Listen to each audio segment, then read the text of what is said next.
Looks live to me. So I've had some free time recently, somehow, and I decided to start catching up on my little backlog. And one of the games I played was Fire Emblem Fates. Originally, I played this game a little bit. I played Birthright, and I got pretty far into it, but didn't beat it, and I didn't really love it. I didn't understand a lot of the mechanics kind of going in, and I didn't care that much. I kind of took the parts of Awakening I didn't like. Um, I gave it another chance recently because the discourse about the game is that it's got the best gameplay of any Fire Emblem title. And I don't know what I was doing the first time, but playing it again. First of all, I played it a good chunk of it on Conquest, although I haven't finished my Conquest run yet. Second, I went back to Birthright and I actually beat Birthright, so I finally beaten the game. I still haven't touched Revelation, um, but I had a lot more fun the second time. Conquest has really good gameplay, and Birthright actually has better gameplay than I remember as well. The general discussion with this game is that the maps are quite good, at least outside of Revelation. A lot of the maps are gimmicky, but the gimmicks are good gimmicks. Um, but the storyline is kind of aggressively bad. It's acceptable in Birthright because a lot of the really goofy things that need to happen for the story to take place don't really happen in that route. But I've heard it's definitely bad in Conquest, and I've heard it's unforgivable in Revelation. Well, it kind of seemed unforgivable in Conquest as well. Anyway, I thought it'd be kind of fun to do a stream playthrough of the game. Um, I've beaten the game. Originally, I played it and I almost beat it on hard mode. My very first playthrough was on hard mode. I was like, oh, I'm good at Fire Emblem. And I did muscle through it. It was difficult. I had to replay maps frequently. I've never tried it on Lunatic, but if I'm going to be streaming it, I'm just going to be streaming the normal mode because I don't want to have to replay maps when I'm streaming it. So this is going to be a real casual playthrough. That being said, I did put it to classic mode instead of casual mode, so I will have to try and attempt to not lose units. I don't have any preconception for who we're going to try and marry this run, so I haven't actually chosen which of the which of the genders of Corrin I'm going to go with. I'm kind of thinking let's play the little guy. I don't know how similar the builds seem barely different. I don't know how similar the hairstyles are. I think this one looks a little bit more aesthetic. I do not love the hairs in this game. That one kind of looks like Silas a little bit. It's alright. That one looks kind of terrible. It's okay too. That one's good. This one's kind of cool. I appreciate that the ponytail is actually quite long. You can tell if you spin the model. Um, it's okay. It's acceptable. The circlets and the long hair. I don't know. It's very anime. This one looks goofy. Hi. This one's kind of funny. I don't like it that much. I don't really like any of the hairstyles in this game. I would never pick this. That one's fine. That one's kind of cool. This one's, I don't know, it's too crazy. I don't know. Like, none of the hairstyles are really that bad, but I don't want any of them. I don't like the default color for Corrin's hair either, so once you make it a different color, I feel like it's a little bit more aesthetically pleasing. But no hair color for Corrin looks that natural to me. I don't like playing like a weird hair color on the player character, actually. I actually don't like that so many Fire Emblem games have like a blue-haired default protagonist. Let's do something I wouldn't normally do. You can just change the hairstyle whenever, so I'm not locked in. Hmm. The ponytail one is probably the best. I do not love these haircuts. Let's do the messy hair Corrin.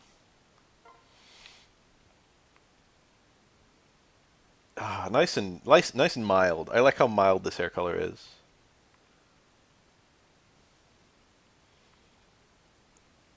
This remind me of these particular shades right here remind me of Gaia Online. Anyone remember that game?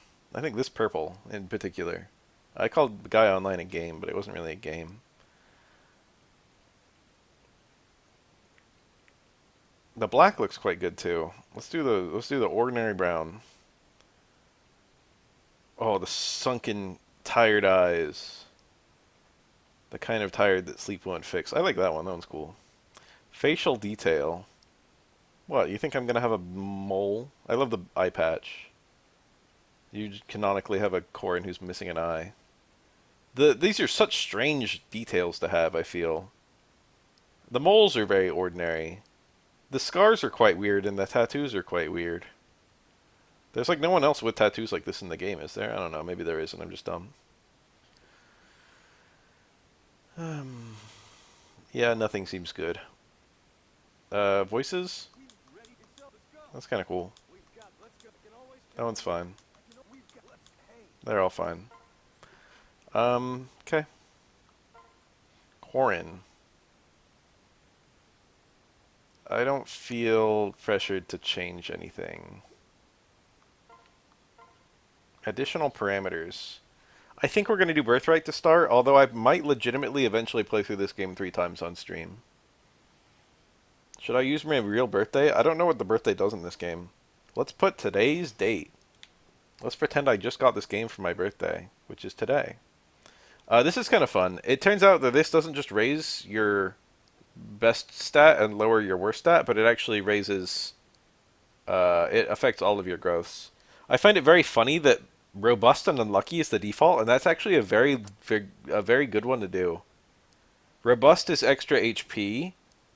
Strong is extra strength. Clever is extra magic. Deft is extra skill. Quick is extra speed. Lucky is extra luck. Sturdy is extra defense. Calm is extra resistance. And then we have... You have to raise and lower. You can't just have a neutral. You have to raise and lower a stat each. Sickly for low HP. Weak for low strength. Dull for low magic, clumsy for low skill, slow for low speed, unlucky for low luck, fragile for low defense, excitable for low resist. As I understand it, basically everyone does unlucky or excitable. They just have low skill or low luck, because those are the least bad stats to have low. I'm going to do low luck, I guess, to min-max. Strong or clever are very good, depending on whether I want to be physical or magical. I think strong is usually considered to be one of the best ones. Robust is also very good, I think. I'm not super sure about the meta of this game. HP is really valuable in this game. A lot of it's kind of quiet in the ways that it's very different from other Fire Emblem titles. Most Fire Emblems, the HP growths will be between like 70%, 90%, somewhere in that territory. In this game, most HP growths are like 35 or something like that. So your HP just kind of remains low for the whole playthrough, which gives it a dramatically different feel. And that's true in all the routes, too. It's just a difference of the way that the game plays. HP is tempting. I think... Okay, let's consider strength versus magic based on what talent I want to be. If I'm going to be doing Birthright, I think I want to be a Norian class, because they're quite rare in that game. Norian classes... I forgot Dragon was on here. Norian classes are Cav, which I'll be getting 1. It's quite a good class. Knight, which I'll be getting 0. I don't love it. I don't love General, and I don't love Great Knight. Fighter, I'll be getting 0. Pretty good. It would make me a very good pair-up bot. Anything that gives strength is very rare in Hoshido's side. You really want the ability to give strength to other units when you pair up. It's kind of useful. Mercenary, kind of good. A little tempting. It would allow me to... Anything that has a sword will allow me to keep using Yato, which is kind of nice. So Mercenary is nice. Fighter, I think, also promotes the hero, doesn't it? Outlaw is a bow unit. That one's kind of fun. It's a reimagining of Thief. They took away Thief's swords and gave it bows, and then just changed its name, but it's kind of the same thing Thief was. It makes it feel a lot more unique. I appreciate the way that some of the classes were reinvented. Like, Samurai is just Myrmidon, but just they gave it a different name because of the different, like, engine. The different location, the different setting. But some of them kind of seem to be the same, but are actually quite different in practice. For example, Sky Knight, you think it's going to be a Pegasus rider, but then when you actually play it, it's kind of tanky. Feels different from all the Pegasus riders we've ever had. There's some others that are kind of feel very different from what we've previously had.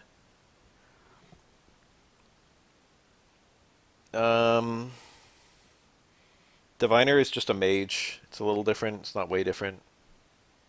We've also got Dark Mage in here somewhere. No, just it's just mage. They're a little different from each other though. Hmm. Cavalier can use swords. Let's just be a class that can keep using swords. Mercenary is tempting. Cavalier, can you keep using swords? Plus it gives me a cool horse. Hi, good morning. I don't remember if General gets swords in this game. I don't know how General works in this game. Um, Fighter gets hero as well, but I'd rather just be mercenary so I can start with the auto and keep using the auto. Outlaw, I think assassin is bows plus swords, right? So that would eventually give me swords back. Samurai, I'll have a gazillion of them. I don't want to make a Norian class. Let's do mercenary. Okay. No notifications. Ties that bind. I did not do Branch of Fate. I had the choice, I had the freedom, I had the opportunity to do Branch of Fate, and I chose not to. You are the ocean's gray waves. This song is... Okay, I'm going to be talking a lot of spoilers, and also, there are a lot of things about this game I really hate. And one of the things I really hate about this game is Azura's whole character. I don't find her to be utterly insufferable, but she's definitely got some major Mary Sue elements, and it feels like they tried to recreate other Fire Emblem characters and just did a really bad job with her. One of the things she does is that she has this song that she can sing that's magical, and they only had the budget to write one song or something because she only does one song in the whole game. And then this one song is like a freaking skeleton key that just solves whatever problem you're currently having. It's like, oh man, this is a really difficult situation. Quick, Azura, sing your song. It does like 8 completely unrelated things over the course of all the playthroughs. And there are a lot of really goofy storytelling components of it that I find kind of insufferable. Oh, look, it's Ryoma. I like both of these two, actually. Ryoma is like the TG Sid of this game. Once you get him, he's like ready to solo the rest of the game by himself. And I understand he's actually still like that even on Lunatic.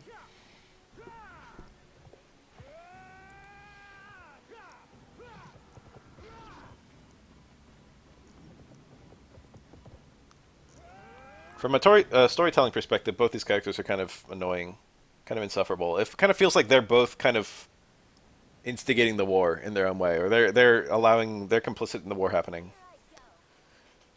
I love Hinoka's Buttercup-ass voice. Oh no. I'm getting owned in the opening. No, no, no. You seem distracted. I'll be here later in the game. I do not want tutorials. How do I turn off the tutorials? Alright, hold on. We can figure this out. That's not it. I don't have a menu button yet. Let's kill the guy. I can't wait to turn off animations. I'm playing this on Citra, and every now and then it like lags for a second, so I hope that we don't have any kind of weird issues. I don't care. I don't care. I find it kind of cool that they have a paladin whose signature weapon is a sword. I feel like I often associate paladins with lances much more than swords. That's Astra. I think each hit of Astra can crit, which is kind of cool. I don't know why his crit chance is only 3%, but whatever. I kind of hate Camilla. I don't know why she's... Okay, I know why she's as popular as she is.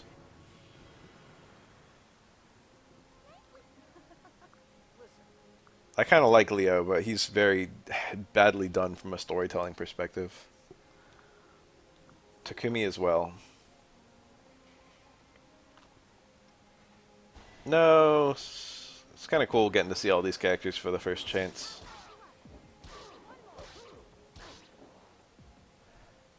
The mechanics of this game are quite cool too. Oh, Hans. The characters who drive the story are all insufferable. Norian scum. Yay, the Bloom Festal. Vessels are a new weapon type. That's actually one of the things I really love about this game. Yukimura, I have never recruited him.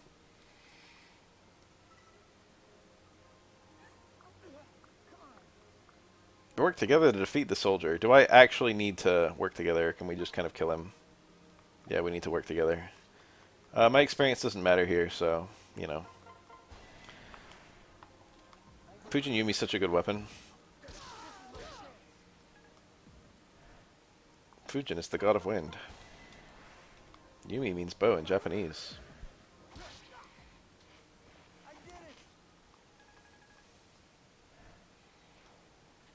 Yay, we beat the prologue chapter.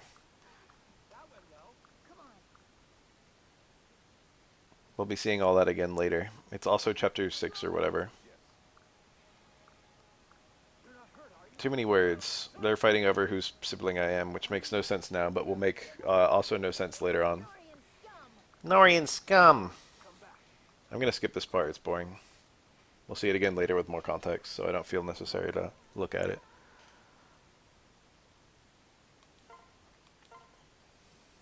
Nor.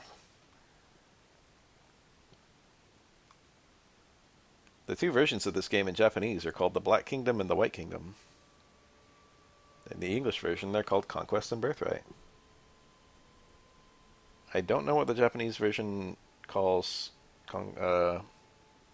Revelation, which is the third version. I'm playing the version of this game that has all three. Flora. She's recruitable on Conquest, but not Birthright. Felicia. I could not figure out what Felicia was my first playthrough. She's a new class, and she's really weird because she's your introduction to the new class, but is actually completely different from how the new class plays if anyone else does it. She's a super weird unit. We'll look at her in a little bit. They're both Ice Maidens or something, which allows them to have ice powers, which allows them to zap me. I kind of like Felicia's personality. She's really cute. She's one of the best girls in this game, honestly. I could marry her. I could marry her this run.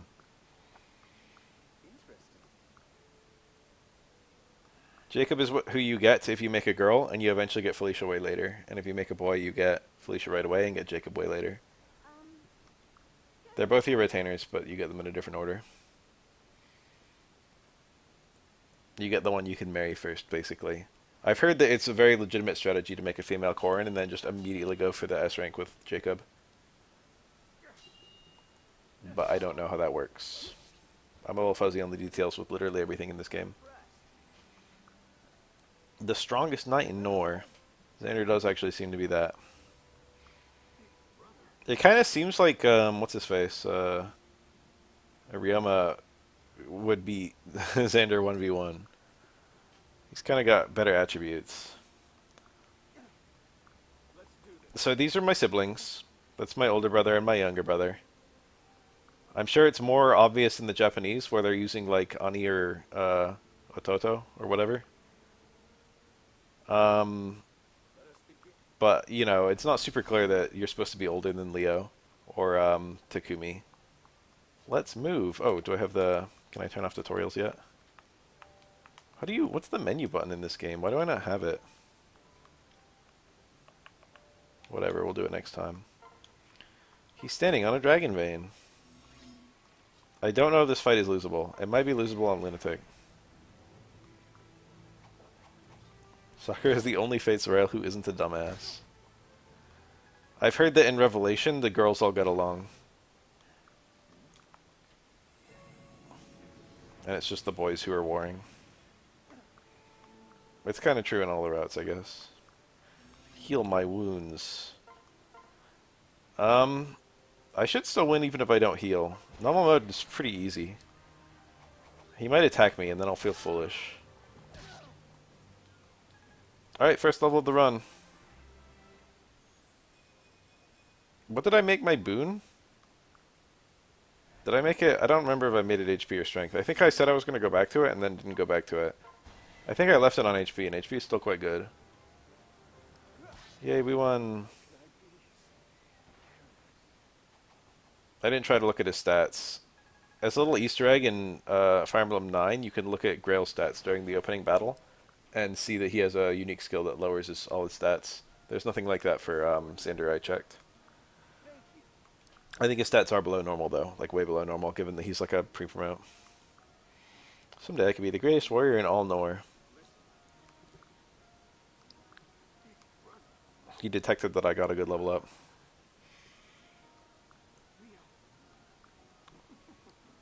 Leo, I think, is also pre-promote. I don't remember. I think he's a level 1 of whatever the mage promotes into. The Dark Mage. I think it was called Dark Mage in, Oh, actually I don't remember. Dark Knight. I think he's like the Dark Knight equivalent in this game. It's been a while since I've used Leo. I remember he's a really good unit. Your collar's inside out. Fun fact, he actually does have a unique model that shows the tag on the back of his neck there. He doesn't normally have that. FE9 is a fantastic game, and yeah, you can just emulate it. In fact, you can also emulate the sequel, and you can just download a save for the sequel that is a perfect transfer file. So you don't need to do any transferring. It's my two sisters. It's my big sister Camille and my little sister Elise. These are all my relatives, except for my father, who's evil.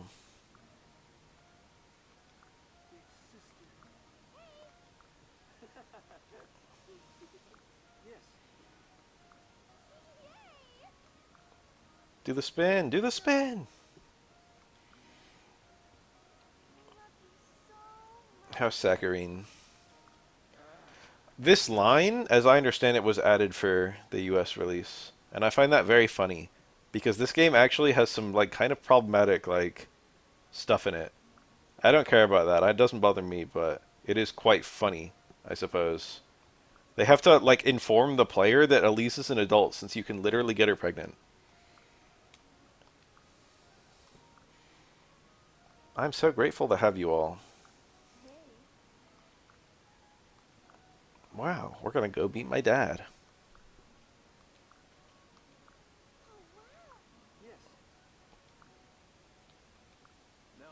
Plenty of time to discuss the details with father. The family situation in this game is so freaking confusing. There's like a picture that people always use of a family tree, and the relations between all the characters is actually pretty hard to follow if you don't have something like that. Lilith! Do you guys want some spoilers about this character? I already know them. Are the horses ready? She's like a retainer. I don't think she's my retainer. Such a kind-hearted soul. He even nursed an injured baby bird back to health one time. Characters repeatedly refer to Lilith as a bird. And she's like either a fish or a dragon, but definitely not a bird. But whatever. It's funny that we immediately bring that up about her. This game is very sloppy in that it doesn't remember things unless they're happening in front of you. The writing in this game is really frustrating with how bad it is. The dialogue itself isn't horrible, but the circumstances to allow each scenario to happen are unbelievably convoluted and awkward. And some of the decisions about the way that the player's informed about things. I mean, it's a game for kids, but it's so, I don't know, poorly done. I like Jacob's little claw thing. It's not that bad in this route. This is the route with the best story, and that's not saying much because it's kind of forgettable. Gang Glory.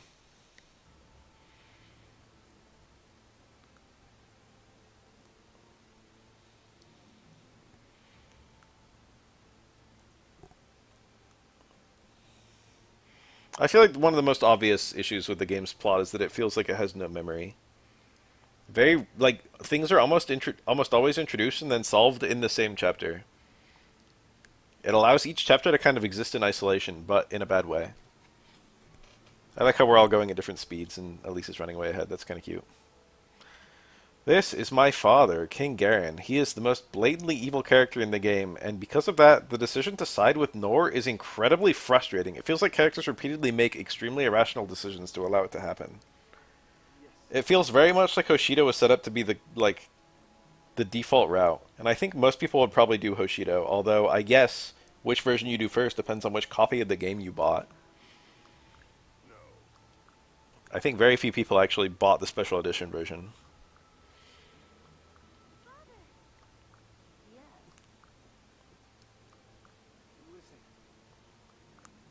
Alright, so this guy, he is my father, to the best that I can tell, and I'm very eager to prove myself to him. We're descended from the first dragons. One of us is especially descended from the first dragons, like a father-son relationship, really. I've trained every day to be more like my siblings.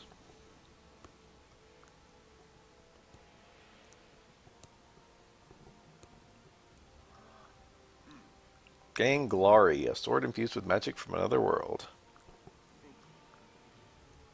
I think Tactician is usually considered quite a good class in Awakening. People typically, from what I can tell, typically do not like Nor Prince and Nor Princess in these games. They think they're kind of mediocre classes and would rather reclass Corrin. Corrin can reclass to, or Robin could reclass to any class in his game, just about. But Corrin can actually only reclass to the thing that you pick from the list. Plus, you know, some other ones, such as your spouse's class, or classes of characters you're good friends with. Alright, we've got Gunter and Felicia. Felicia's quite good. I will probably use her, I guess. Gunter I will probably ignore, especially given that he's actually plucked from our party permanently in this route. Kaze.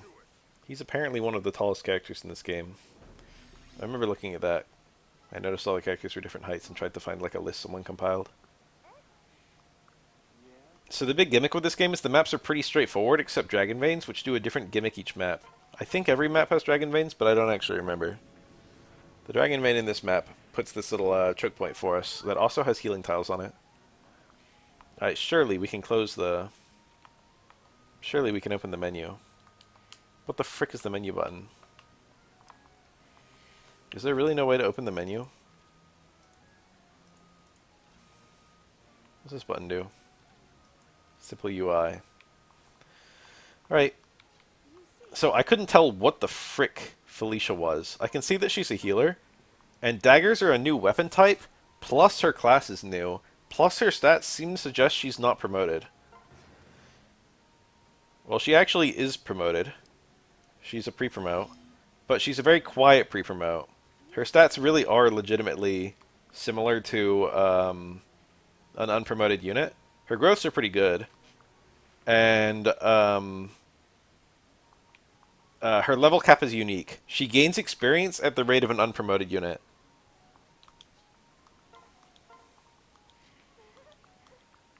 I like her nervous laughter. Let's get Gunter in there too. Oops, I skipped.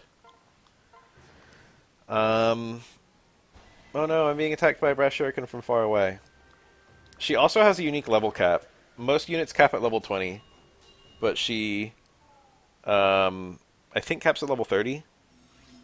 Which kind of gives her a little bit of extra wiggle room considering she, well, huge numbers.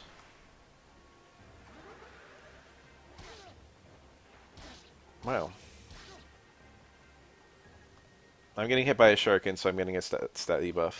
There's a lot happening at once. I don't know what to talk about. Anyway, Felicia's new class kind of confounded me because I didn't know what it was supposed to be. I didn't know what it was supposed to promote from. And I didn't really know how to... I mean, it's easy to use. It's quite a good class. It's the only class in the game that can S-rank staves, and staves are good, but I don't remember what the S-rank staff is. Might be the revival one. I shouldn't have bothered to block up the door with Gunter. Now Gunter's going to kill people. It was better just leave him. There are a lot of engine changes that I think are really good compared to Awakening. I mostly like this game. I've been bad-mouthing it non-stop, but I actually think it's good. Yep, Gunter's just going to get that kill. One of the engine changes is that pair-up attacks always happen if two units are next to each other. And they always happen exactly once. In Awakening, they could happen on any attack, and they were percentage-based.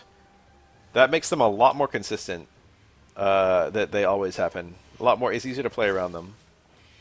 Additionally, pair-up attacks never happen if you stack two characters on top of each other.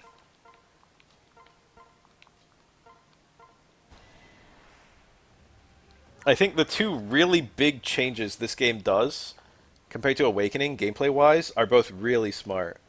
One is that second seals don't reset your level, which makes the game a lot easier to balance. And two is that pair-up has been heavily nerfed. And also kind of standardized, I guess.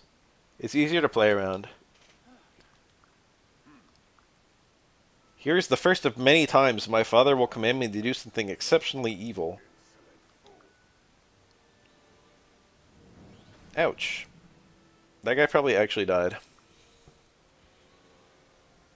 Good thing he didn't kill one of my recruitable characters.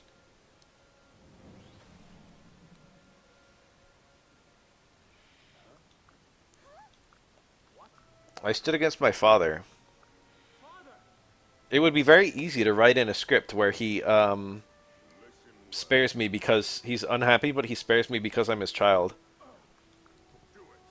But instead, at any given opportunity, it really feels like the king is looking for an excuse to kill you, and characters repeatedly have to like put themselves on the line to prevent you from being killed.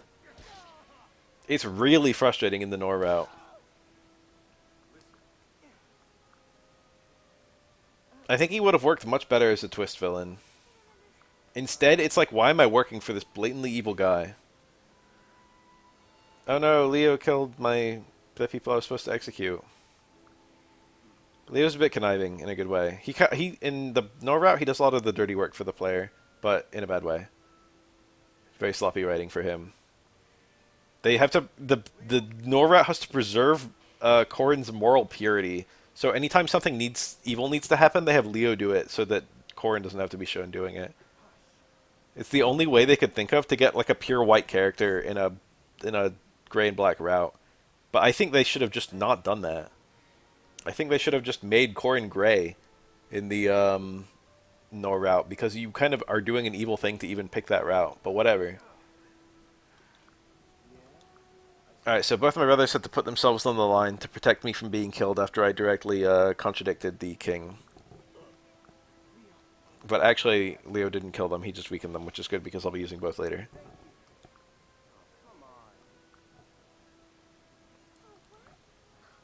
Camilla's also pre-promote. 3 of the 4 Royals in Nor route are pre-promotes, which is more than Birthright.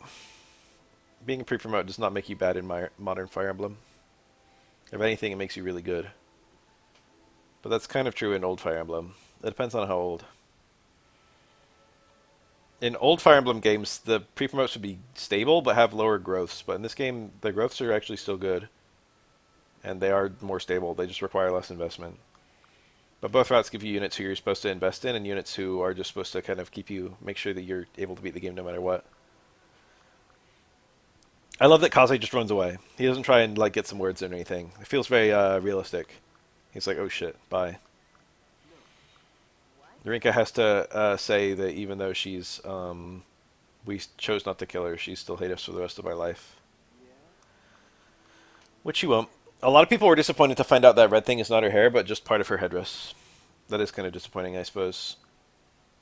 I don't mind the her having the white hair only, though. I liked Rinka immediately when I saw her in promotional stuff. I was like, I'm going to buy this game and I'm going to marry Rinka.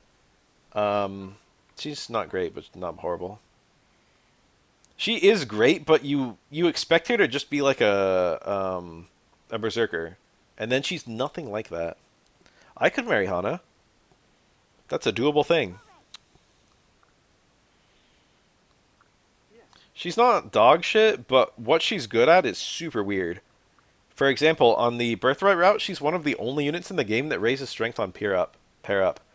And in fact, the pair up bonuses from Oni Chieftain are really good. She's also only one of 2 axe units in the entire run, which is super annoying and stupid. I have a feeling that Scarlet was supposed to die in all routes, because it's super weird that she's the only character that dies in Revelation route. But I think they just allowed you to keep her in Birthright because they realized they only had 1 other axe unit. So we're here to apologize to my dad.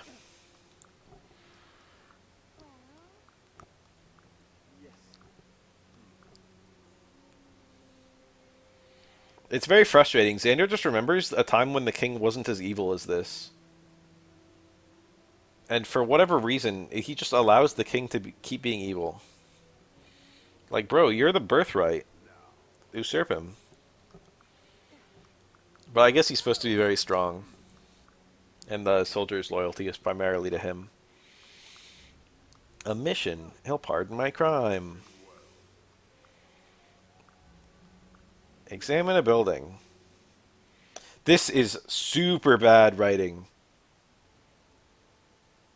He gives me this sword in order to start a war with Hoshido, then hires a guy to kill me, then unrelated things also almost kill me, only pure circumstance allowing me to live.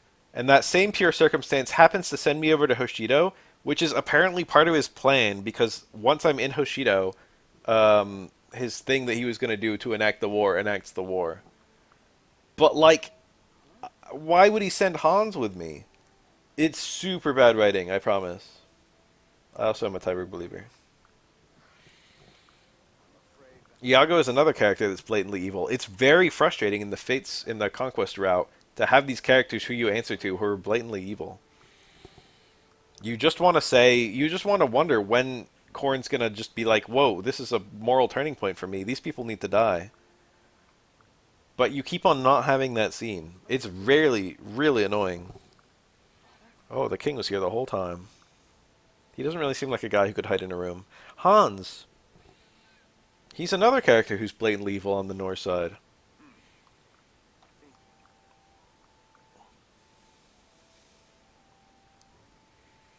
This side is so evil.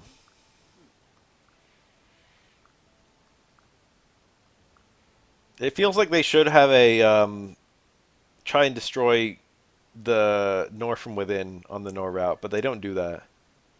They kind of very loosely do that. They kind of act like that's what they want you to do. It can't really be bottomless. We're just casually walking over the bottomless canyon. I guess Hoshido and Nor are separated by this bottomless canyon. It's on the border. Fun fact, this region in this game actually has no name. It's the only region in the Fire Emblem series like that, I think. So people call it Fateslandia, which I think was like a YouTuber thing. Someone came up with it. There's Hoshidans everywhere. We'll eventually find out that Garin knew that we were going to meet Hoshidans here. What should we do? Felicia's so cute.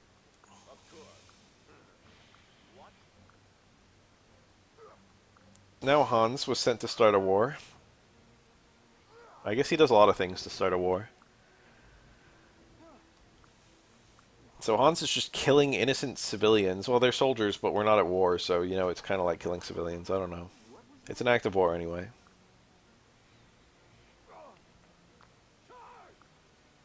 And they react in a very logical way by saying that we should die for what we did. So he's a green unit, but he's here. Hans is here. Amusingly, even on normal mode, he immediately commits suicide, basically. Oh, we got the menu. Let's turn off animations. Let's make the game speed fast forever. I think I'm okay to skip all stuff. Attack flow, I like the classic, I guess. Slide guides, I'm going to turn off. We don't need tutorials. I do like cursor memory. I think that'll be fine for now.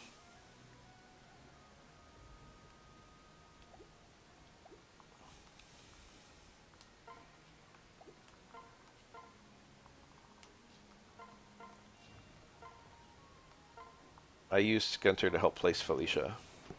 That way she'll be my pair-up attacker. Maybe I could have enemy turns on and then just skip them when I feel like it.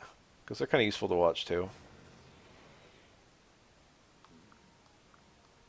I'm sleepy. I barely started this game. I took sleeping pills before I started playing though because I'm working pretty early tomorrow. Hi. Yeah, let's not skip all actions. So these guys are on a fort. It is possible to get past them, but it's quite a nuisance. Let's instead go down and use the Dragon Vein, which gimmick this map gives us an alternate route. Shelter, good skill. It would be fairly easy to kill those guys with the fire damage that Hans did.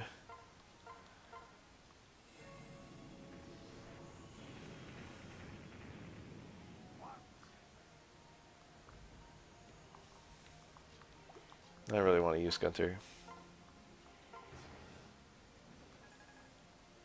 I probably will try and kill those guys up there just for the extra experience. We got some Fates Enjoyers here. Well, I got their Contag. No, they're going to be at full HP, so some of them move and some of them don't. That one moves. Okay, one of them moves. I send in my 1-2 range guy, and then do a parap attack. 1-2 range is very valuable in this game, and there aren't that many weapons that do it. Throwing weapons doing it is very useful. So I should talk about... oh shit.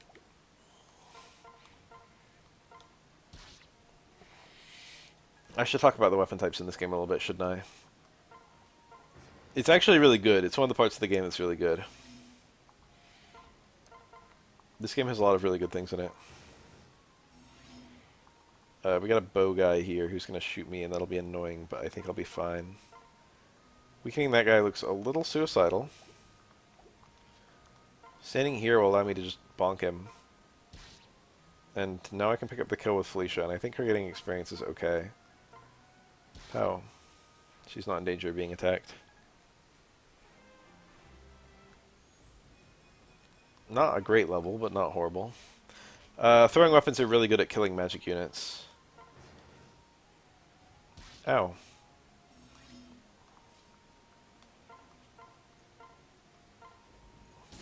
Nice crit.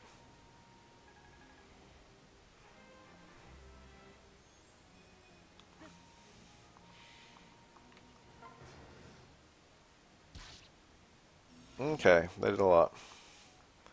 Let's just take a moment to think about things.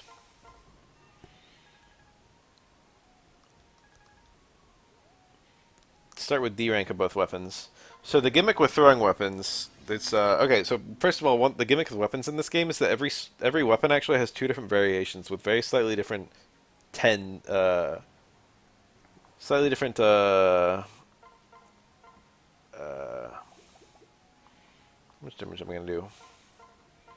10. Really not strong. Maybe the addition of Gunter can help me out. Give me a little bit of extra power. I can probably, with a parap attack, kill this guy.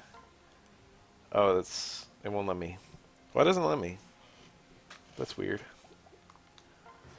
Alright, he's gonna switch to the samurai.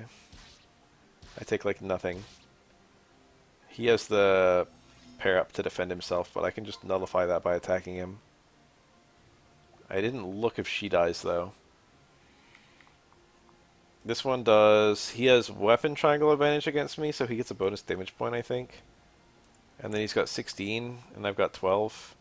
I'm taking 6 less damage. So 6, I'm taking 6 damage, but plus a bonus one. I think that math checks out, but I'm not actually sure. Okay, yeah, I didn't plan to kill him, so I don't know why I freaked out. Alright, cool. Defending is also non-random in this game. Characters would randomly jump in and defend you. Ooh, that was close. In the other one. Oh, I didn't pair attack him because he was a paired unit. Now it all comes together. I'm stupid. Yay. When the opponent pairs up, your paired attacks do not work on them. That's one of the ways that this game is very intelligently designed, mechanically. You're kind of more tanky if you're paired up, but you're less offensively powerful than if you were standing next to each other. I'm feeling confident that I can protect Felicia from errant hits for the rest of the map. That being said, it might have been useful to just, you know, use her to pull an enemy. And have her get a pot shot on them, which I now can't do because I left her at 1 HP.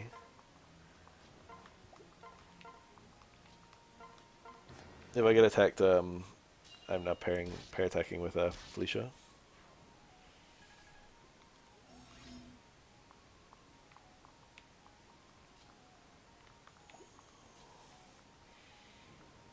Yeah, this was sloppily done by me.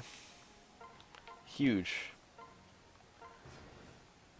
I could have put him onto her in order to move him further.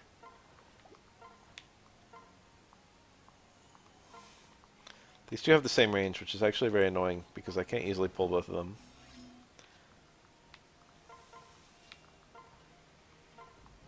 I can't put someone on that tile. Alright, fudge. Let's pull him from here. Kind of awkward. Huge.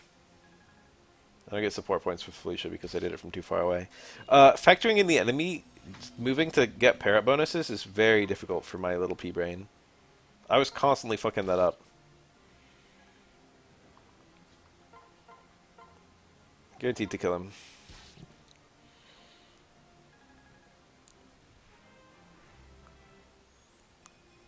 Terrible level. Let's increase my defense.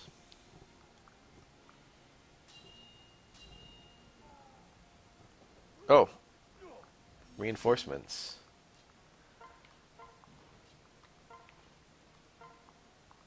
I thought they didn't spawn on normal. I forgot about them.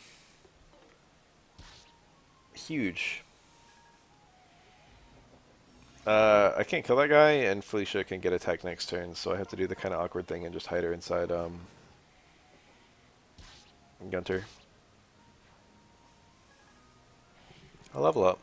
Yes, I got out now, huh? That's fine, that's a good level.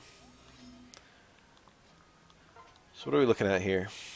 Not great, but I can really play around it very easily by just giving myself Gunter. That raises my defense, which puts me at probably taking 0 damage from him. Although with the debuff, he'll probably be damaging me. Oh yeah, so shurikens and throwing knives. They're 1-2 range, which is very rare in this game. And they also apply stat debuffs, although they're relatively weak. So bonking someone with a dagger and then sending another unit after them is very common. Especially because the daggers all lower defense and resistance. Saizo. He could work my whole team if he wanted to. That's probably a lie. I could probably actually kill him. Xander was here this whole time. So was the rest of my family.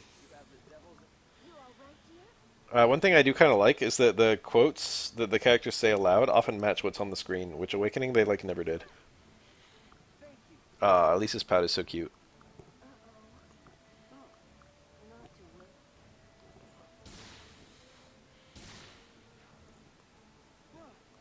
I never knew she could be so ruthless. The characters are less gimmicky than they were in Awakening. And the gimmicks are often a bit more nuanced. Kagero! She has the biggest hits in the game. She's the capture unit of Hoshido. Isn't she? No, Oboro is. No! It's, what's her name? It's the diviner. Orochi? Orochi. She's the capture unit. What's Kagero? What's her gimmick? I don't remember.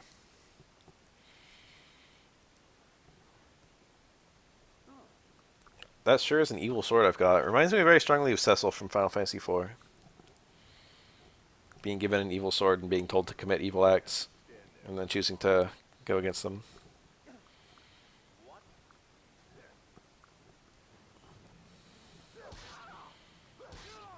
Again, oh, I fell down the bottomless pit. That's the last time we'll see him in this route, so he's functionally just dead. Your own ally. Or maybe he's not dead, maybe he's just, like, flying down the bottomless pit forever. But he's just chilling. I guess he'd eventually dehydrate. What kind of freak are you? It's revealed pretty early, but it's kind of funny that Smash Bros. Reveals to everyone that Corrin is this weird, freaky ribbon dragon thing. It's like a Chapter 5 spoiler, but it is a spoiler. It's funny what things Smash Bros. Spoils. I was watching my friend play Awakening for the first time recently, and the nanosecond he... all the Lucina stuff is spoiled by playing Smash. The nanosecond the child unit is revealed to be Lucina is a spoiler. And when I say the child unit, I mean like the little baby that's born at the end of the mission where Chrom gets married. It reveals the entire plot. Wow, Lilith dove in after me. I'm going to need a lot of Deus Ex Machina to survive this. What a fucking aura farming way to fall. What a Chad. That's like a I just accepted it way of falling. Dragons, grant me strength.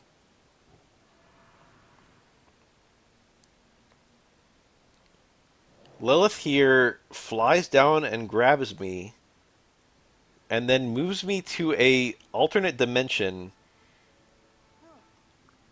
that she can just make. I'm not a human. Wow, it was in this mission, I believe, that it was that she was revealed to be, or that it was mentioned that I saved a bird one time, and now it's revealed that it was Lilith the whole time. The main character is not related to a lot of characters that they seem to be related to, and one really funny thing is that Lilith is one of the characters I actually am related to. She's like my half sister or something. Grant us the astral plane. We go to this astral plane between every mission. And it's very weird because like she can just kind of emerge from the astral plane at a spot that wasn't where we went in. So it's like, can you use this to teleport?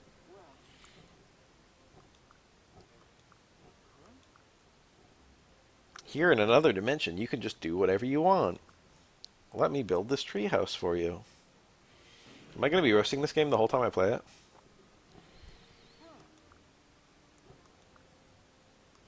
That was a dragon vein that invents treehouses. For what it's worth, dragon veins create all the other buildings too. Her orb is so cute. I like the way she sits on it.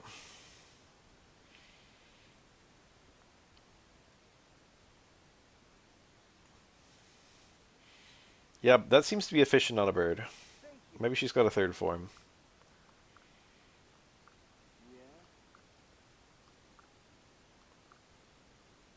I'll arrive right on the Hoshidan border. So it does, when you leave, you do pop out where you went in, which is weird because we did it like mid-fall, which seems to imply I would just fall, but whatever. Okay, we're back on the edge here.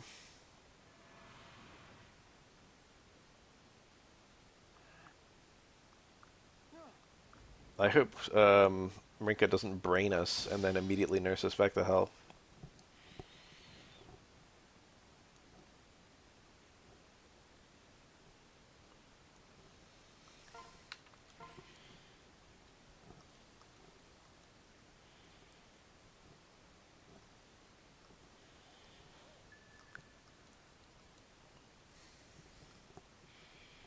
I guess the lore is that she brained us not knowing who we were, then saw that it was us.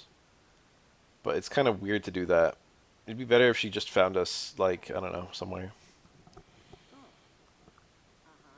Rinka. The meme in the community is that her abs are painted on. Because her strength growth is like 35% or something. It's nowhere close to what you would think a fighter class would be, but she's not actually a fighter. She's a new class. It's quite unique. And her growths are about normal for that class, I guess. She's the only one who's that class by default, I think. It's like fighter in that you're a foot soldier who only uses axes, but the growths are radically different. It's kind of defensive, which fighter has classically had a terrible defense growth.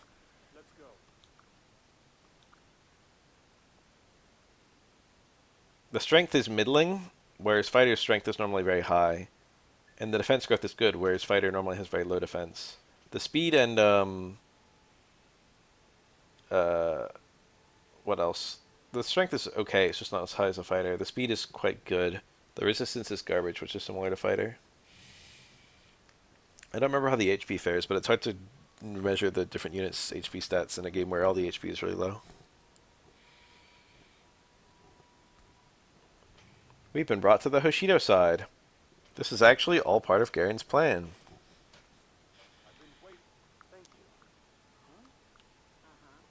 People like to call Ryoma a lobster.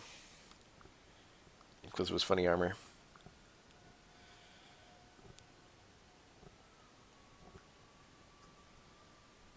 Mikoto. This is my actual, genuine, true blue mother. Which is very easy to forget when it's kind of... You're bait and switched with every relative you have except her. She's introduced as your mother, and she really is.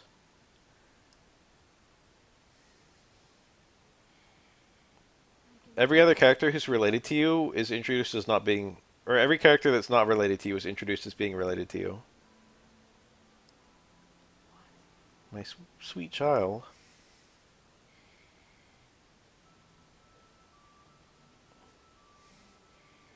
But this is a character who's introduced as being related to us, who actually genuinely is. Amusingly, she's actually not related to anyone else in the room. Please, listen. No. Wow, these people are telling me that my father is evil. And they're also telling me that they're all related to me. Okay, so the war is already going, but he sends us in to start a war? I don't remember the details on this. Anyway, Garen killed Sumeragi, who is Ryoma's dad, and the previous king of Hushido. The current ruler, I guess, is Mikoto? Or maybe it's just Ryoma. I think it's Mikoto. Should I marry Mitama? Who am I going to marry? Should I marry, what's her name? Kaiden's daughter? Her name escapes me. Should I marry Rajat? Let's not marry a child. What adult should we marry? Should I marry Setsuna?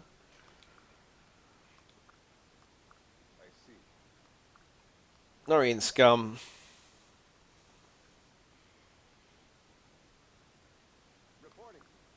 We're under attack.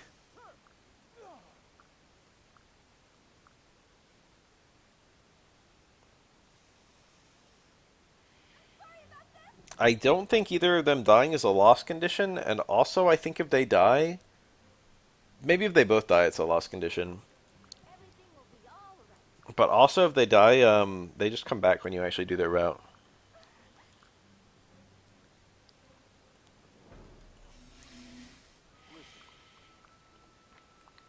Now we got Kaze and Rinka. Kaze actually rejoins in the every route, so I could use him. I probably won't be using him.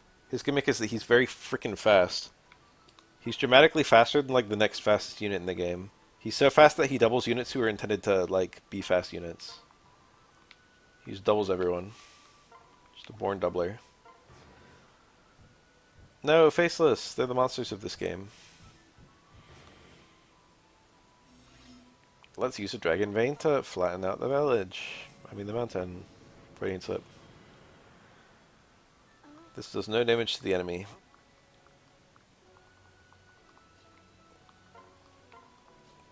I have no way of hitting this guy twice. There probably was a way if I was more efficient.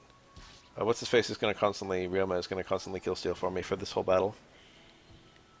I probably will use Rinka just because of her attributes are so rare on this route. Nice, got the experience. Well, that's a character that Ryoma's going to kill. I'm stealing their resist, by the way. That's her unique skill. I think? Or maybe it's just a Oni Chieftain thing. I mean, Oni Savage thing. We'll look at her in a second. Every unit in this game has a unique skill, like Fire Emblem Three Houses does. Yeah, this is just... Seal Resistance is something just for Oni Savage. Her unique skill is the same as Bernadetta from Three Houses.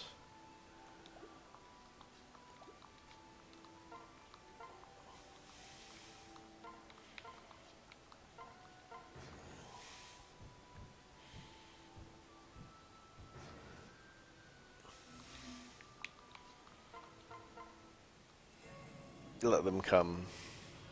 Ryoma can't kill them all.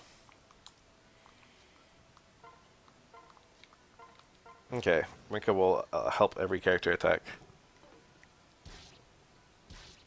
I think it made a lot more sense to do this the other way. So doing it this way was stupid. I probably could have died this battle if I was... Or I could have lost Kaza here if I was stupider. Hopes for the next FE game. Yeah, Kaza definitely could have died this turn.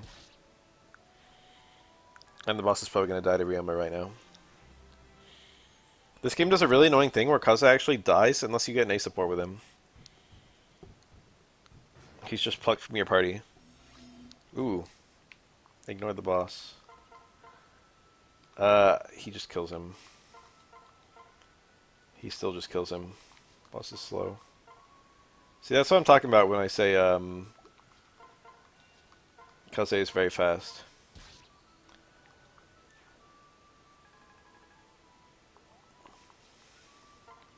I'm not in a hurry. I don't think she even has the guard Naginata in this battle. Nice damage. That's the Rinka pair up. She raises strength. Not great. I got luck when my Bane was unlucky. So I guess that's nice.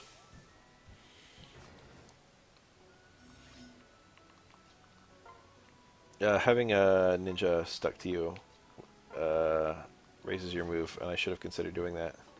Especially since I'm not really planning on using Kaze. I think it's unlikely I'm going to get to do anything else for the rest of the battle, really. Hinoka kills that guy. I guess I'll flatten the course. Maybe he'll pull him, but more likely I'll pull, more likely he'll attack Sakura and then die to Ryoma.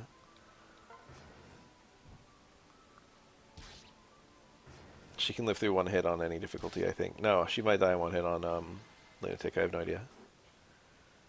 That battle pretty much always goes that way, I think. Thank you so very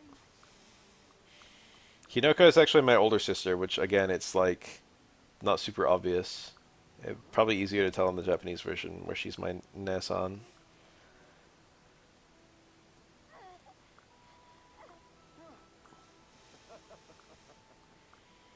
She stopped crying and picked up the Naginata. This is revealed again in the support, so it's kind of funny that they reveal it now.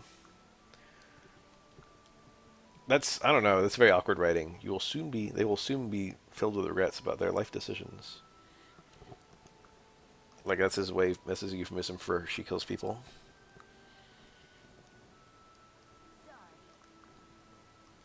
I think on my first run I end up marrying Hinoka. Big brother. I'm not even sure if I'm going to use her this run. You get her after Tsubaki. And, I don't know who people consider to be better. You are not blood related to Hinoka, no.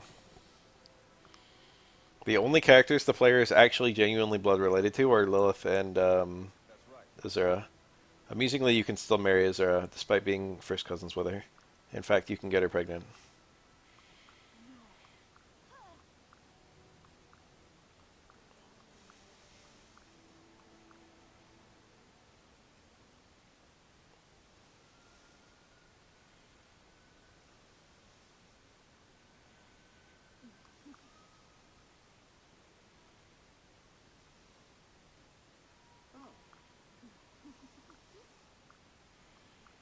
Being showed my old room.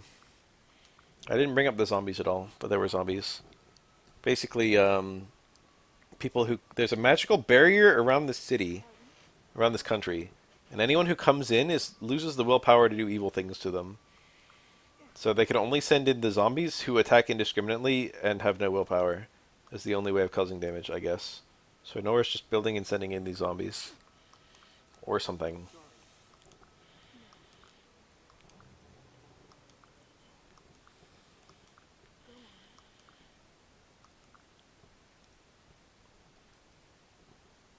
To this game's credit, it acknowledges that Corrin actually feels no attachment to Mikoto, even though he realizes he probably should.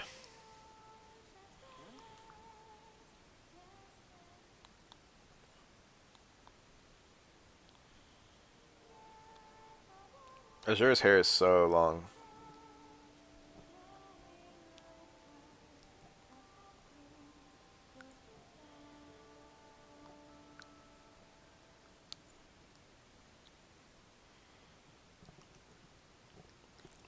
I feel like they wanted Luna from Silver Star.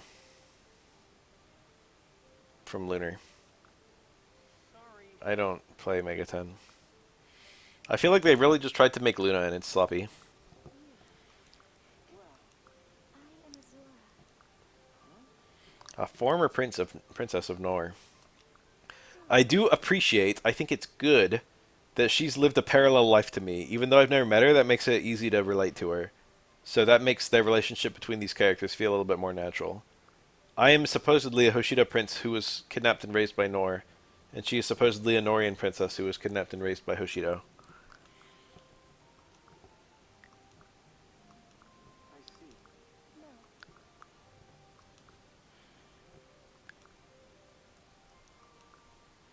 They had kidnapped me and treat me as a member of their family. She's a dancer, but she can actually attack, such or similar to the dancer from Awakening.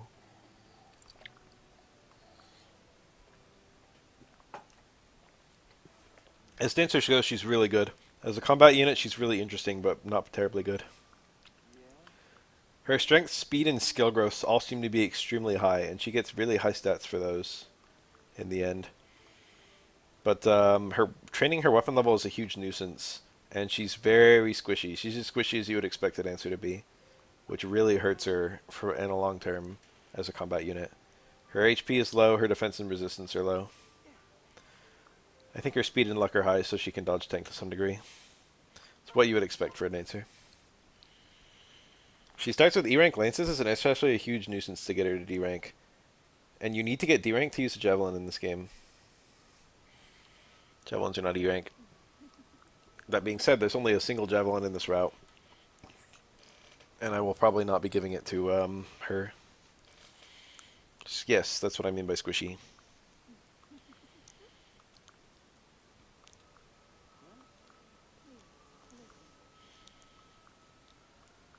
This is very similar to something they do in Three Houses, actually. Bring those lost pieces back. Rhea does literally the same thing to you. Yukimura is her retainer. I think Reina is her other retainer. Pretty much everyone in this game who's royal has two retainers. And pretty much every playable unit is either a royal themselves or a retainer for a royal. Very few units are not one of those two. It's like hard for me to instinctively think of a character who's not a retainer or a royal. Shura?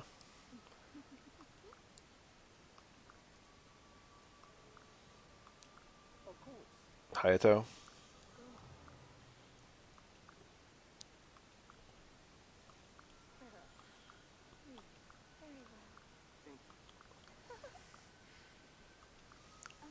Norian scum.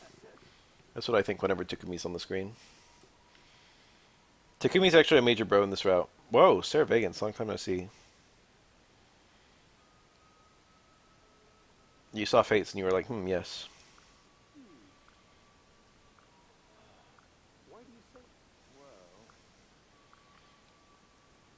Spoken like someone whose mother is about to die.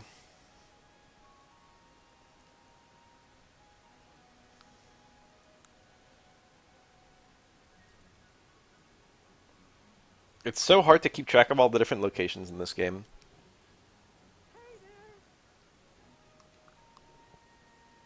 A lot of locations are visited on multiple routes, and you'll have the same map, but like a different gimmick. And they're in a radically different order. Space saving, I guess. New spices. And I'm getting along with Ashura. Her name is Aqua in the Japanese version. A lot of the names from the Japanese version were changed. They're trying to make it more easy to remember. And on some counts it was a good idea, and on some counts it kind of feels weird and unnecessary. It's mostly the Hoshido side that had their names changed. I think they were afraid that people wouldn't be very familiar with Japanese-style names. Especially considering most of the people playing this game are probably young children.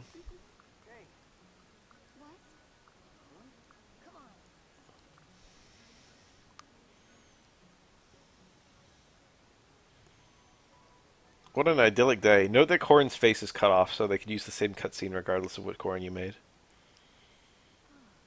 Her mole.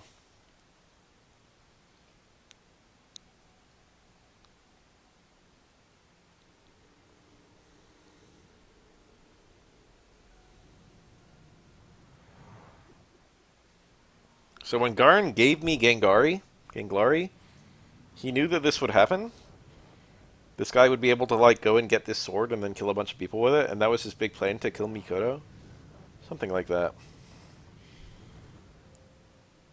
It's especially funny because he doesn't shoot them at Mikoto, he shoots them at me. So it kind of seems like his plan should have just been to kill me. And that's what it's built up to all this point. The cutscenes in Three Houses are very awkward because of the low frame rate and whatever, and there aren't that many of them. Mother.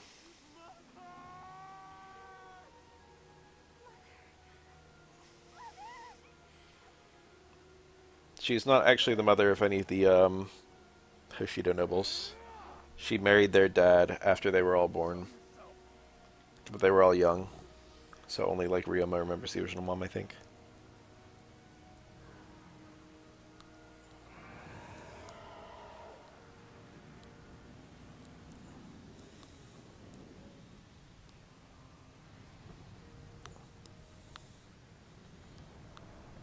What's funny is Garen, the Nor nobles are all half siblings and not real siblings.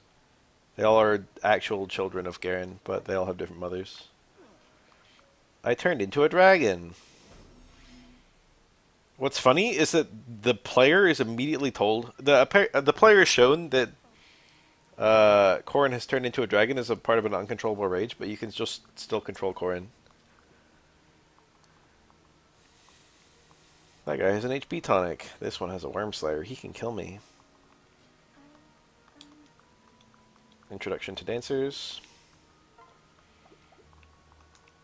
I think Corrin doesn't gain very much experience in this battle.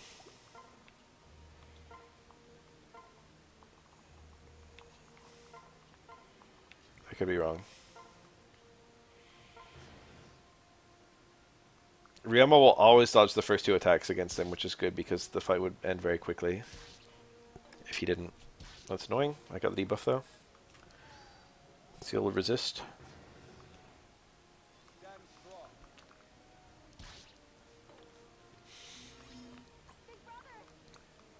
He hit both attacks, that's nice. I got Sakura. Guess we'll kill this guy. Sakura is quite a fun unit in my humble opinion. Is it enough? Yes. He just dies.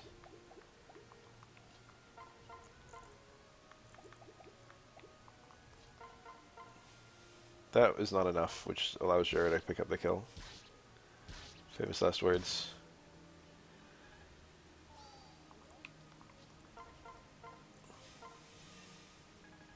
Huge. Huge 9.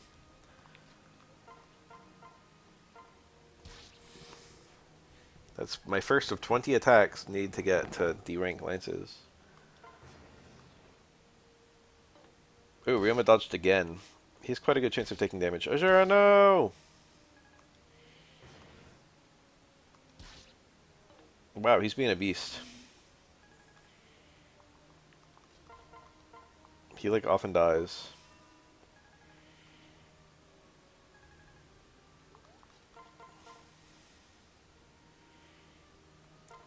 I think that's not enough. I doubt Azura can do that much to him. I could just dance for her. Sing! She's a singer. Songstress, I believe, is her actual class. I mean, she dances too. She's an entertainer. I don't die. Famous last words. Paint it on. Oh, Ryoma's a beast. He has a skill that makes it so he takes less damage, or he's less likely to get hit on player phase, which for him is, you know, other phase or whatever.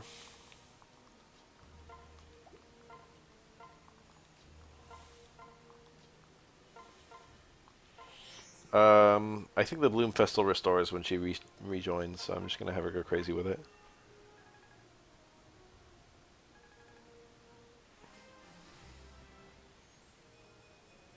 Her strength growth is actually quite good, I think, and her base is not good, but it kind of pulls us. It's still decent.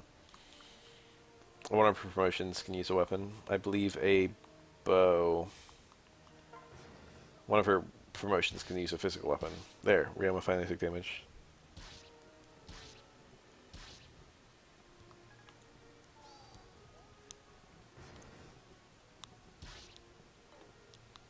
Ryoma's unironically gonna kill the boss. That usually doesn't happen. Character standing near Azura heal. I can pick up that kill with Rinko. I like her getting EXP. I should be able to wound this guy with Kaze. And if he doesn't die, I can pick off the kill with Rinka, I hope. And I've got a heal in the back too, just in case things get really awkward. But he should die to either of these two attacks, because Kaze also attacks, yeah.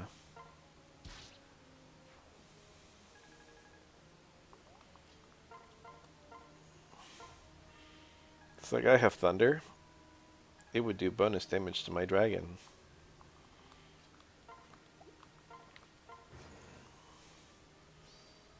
Advantage.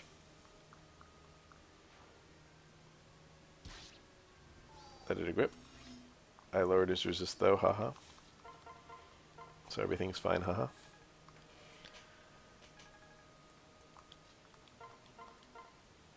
$14.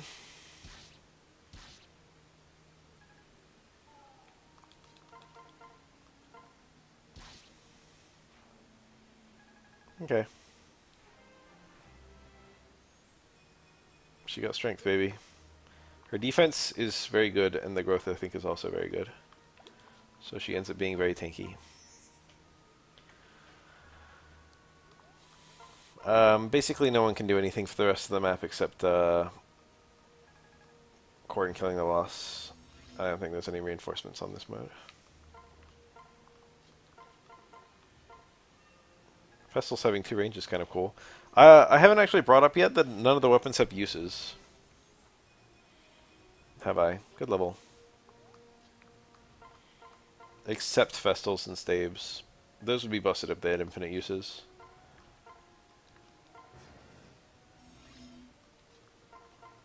Draconic Rage. How about I miss?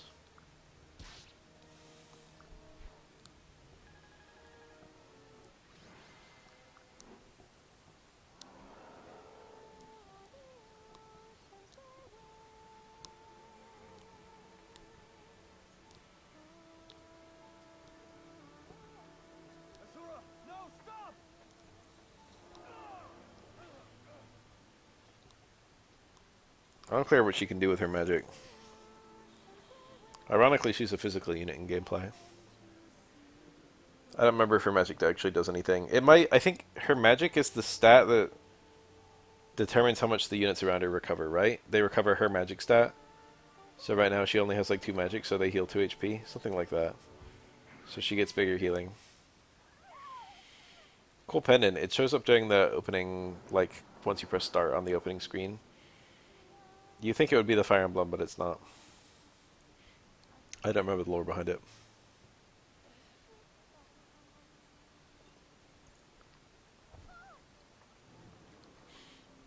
The Fire Emblem is actually the Yato, actually.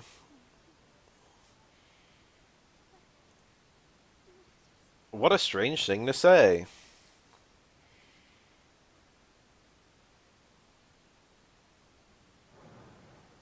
I feel like that line should not have been... I don't know. They have this, like, huge boner for Azura being unafraid of death. Or anticipating it or something.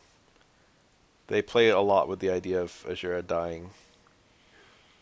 For example, every time she sings her song, like, she, like, starts to die or something. Which is another character trait I find insufferable. There's a flashback to Sumeragi dying.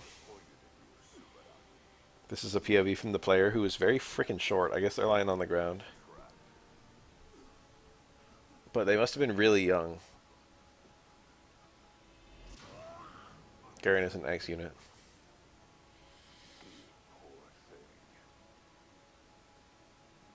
I think swords are considered strong against both bows and axes.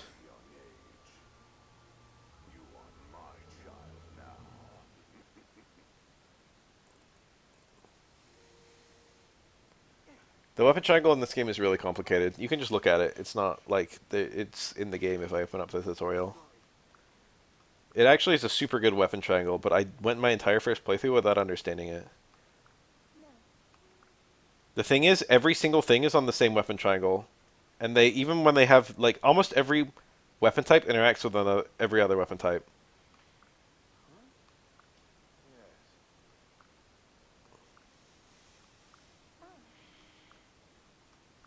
Like you wouldn't expect there to be an interaction between bows and spears, but there is. Basically, swords and tomes are both considered to be the same thing, and we'll call it paper. And then axes and bows are considered to be the same thing, and we'll call it rock. And then spears and throwing knives are considered to be the same in the triangle, and we'll call it scissors. So not only do you have swords beat axes beat lances, but you also have magic beats bows, which beats throwing knives. But then you have some weird ones, like throwing knives beating swords, or swords beating bows, or bows beating spears, or spears beating magic, or magic beating axes. It's super complicated, but if you think about it in terms of rock, paper, scissors, it's very simple.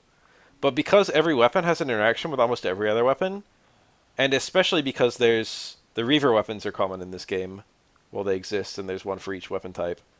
Um, Merely having two different weapon types gives you an advantageous matchup you can potentially get against like every weapon in the game.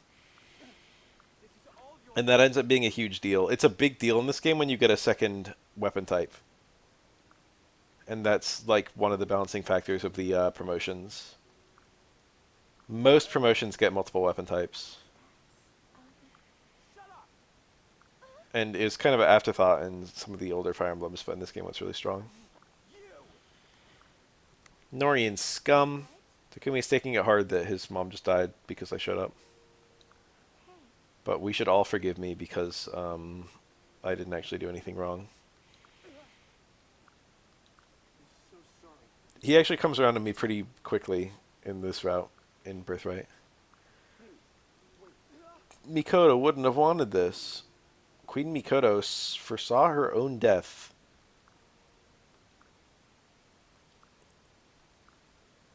It's Yato. Can't wait to get it. Maybe right now?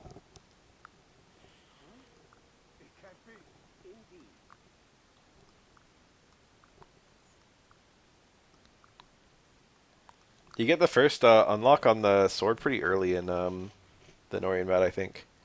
In this game, the two sword enhancements are pretty slow. Flies right into my hand. Seems kind of dangerous. Do you think, like, instinctively that Corrin would have jumped aside there? But they went rule of cool. They went anime. Wow, this sword only chooses nice people.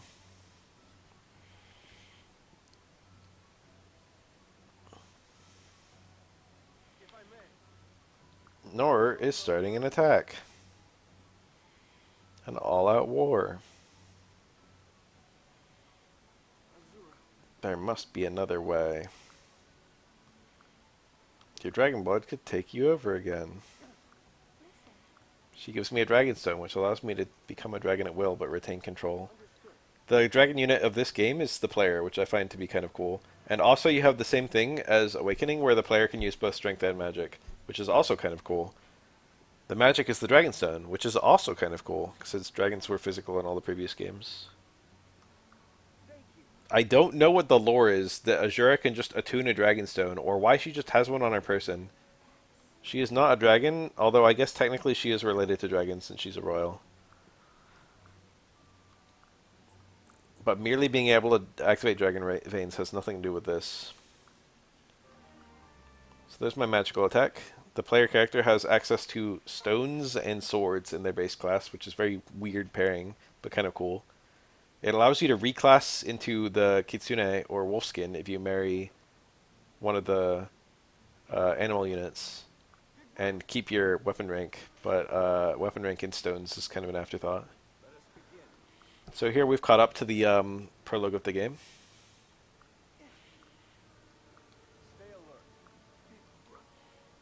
So to the best that I can tell, I was raised thinking these were my siblings, but they're not actually my siblings, and the Hoshidans are actually my siblings. But actually none of them are my siblings.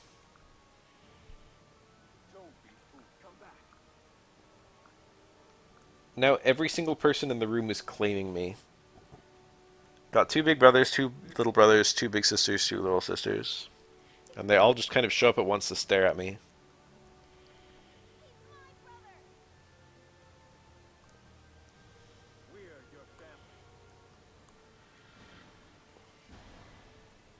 Rule of cool.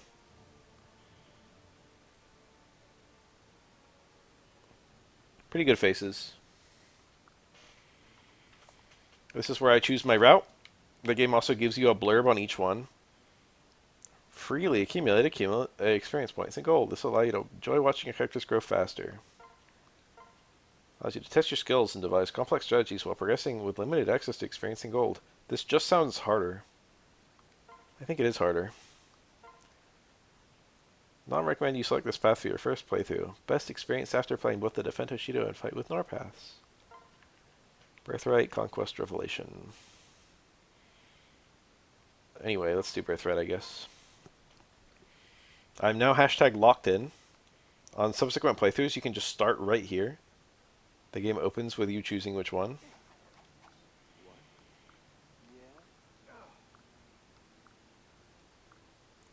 This battle is only one turn long, I think. Maybe it can be more.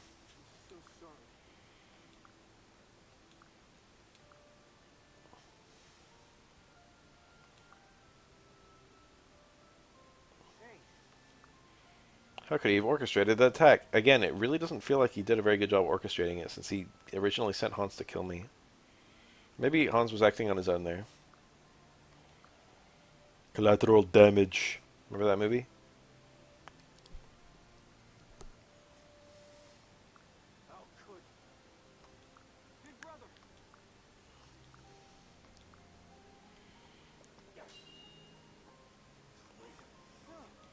No, by choosing Birthright, we got disowned. On both Fates, Birthright, and Conquest, you disown half of your family here, and they're all very sad, and it's a difficult scene to watch. To this game's credit. It seems like that should have killed me, since he has pretty damn good stats. Clearly he was pulling his punches.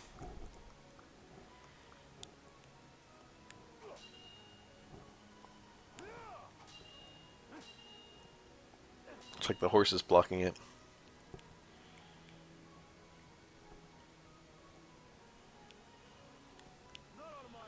Annoying scum.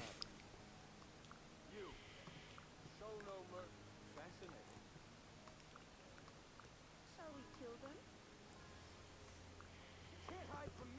I'll do my best. Ironically, both younger brothers start off as being very antagonistic, but end up being huge bros in each route. Takumi ends up being one of your biggest allies, same with Leo. I'm ready.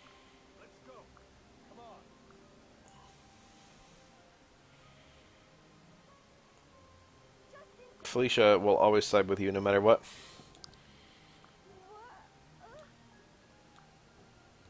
Just shows up. I think the battle instantly ends if Xander dies. He has only a 20% chance of hitting me. This map is a lot easier on the Hoshida Rat, I think. Siegfried, I should have looked at it. It's not too late. I can just look at it right now. Xander only dodge plus 10, defense plus 4 when carried a Royal Blade. Very strong. 1-2 range. Good attributes all around. Raijinto. Strength plus 4 on a freaking katana that has 1-2 range. So one of the things they tried to do in this game, who can I even attack right now?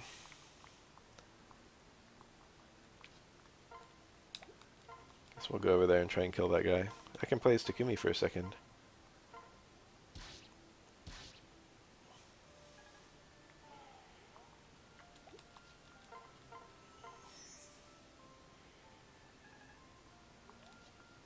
I think this mission can end if you kill all the royals except Xander. And I think it also ends if you kill Xander. But killing Xander is fairly trivial. At least outside of Lunatic.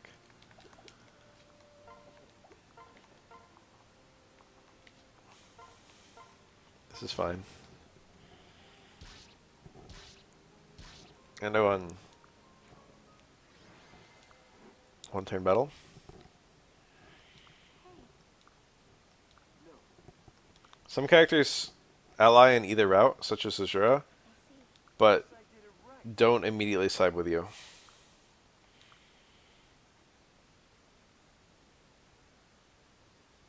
It might just be her. I think there's others.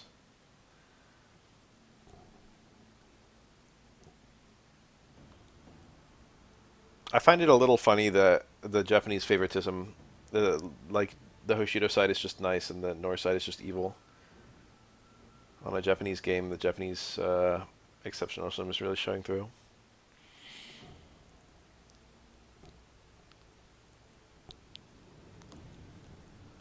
Funny creature. I suddenly pictured Shrek 2.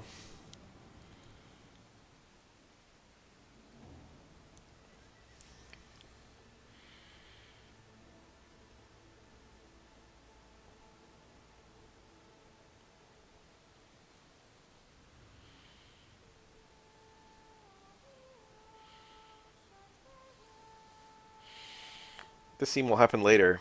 Azura is using a magic spell that prevents anyone from recognizing her, I guess, which is important because she's very recognizable. But then she does something that allows people to recognize her anyway, so whatever.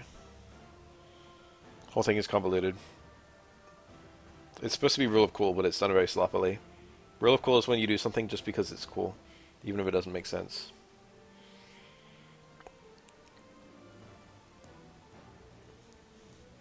It's the principle that doing something to be cool is a legitimate reason to do it. Legitimate incentive.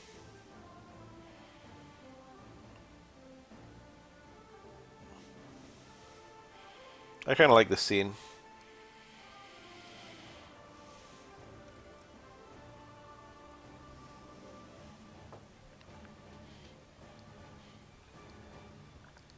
They use a lot of the theming of the epic standoff between brothers, but that moment that we just did is actually like where it comes to a head. The actual standoff with each brother is with the player and the brother. And it depends which one you get, depends on which route you do. Oh. Yes. R. Lilith. Well. Speaking of long stories that are hard to explain, there's another dimension that we can all just retire to between each battle.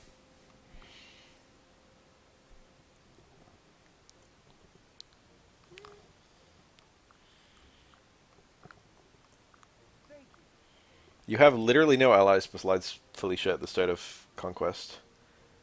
In this one, we have the characters we just started with, I think. It's like 6 people. Let's build the Dawn Armory. It's the Dusk Armory in the other route. One sells Western weapons, the other sells Eastern weapons. This is the Eastern shop. You only get access to one of them in this route. Alright, so let's support Corrin and Felicia, I suppose, since that's what I have. Supports are shorter in this game than they were in Awakening, and they're not afraid to be a little bit more precise. They also... A lot of the Awakening supports, I think, are kind of poorly written because they rely on off-screen items. And a lot of the conversations are just kind of like themed around the item that's being discussed. Like, you know, packing a dinner or something like that. In this game, they're more legitimately talking to each other about, like, previous events in their life, which I like. Or, like, current events.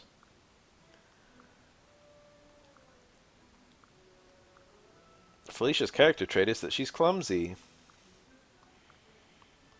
That's still a better character trait than someone who likes candy. So, credit to this game for being better with their character traits than Awakening. There's a lot you can do with a clumsy character. She has other personality traits too. Rinka and Kaze, sure. A sack of sweets. This is the one that reveals that all women are hot for Kaze. Kaze's name is one of the ones that actually was legitimately better, that they made it shorter because it was kind of weird before. And even I, who am familiar with Japanese names, do not remember it. It's 4 syllables long.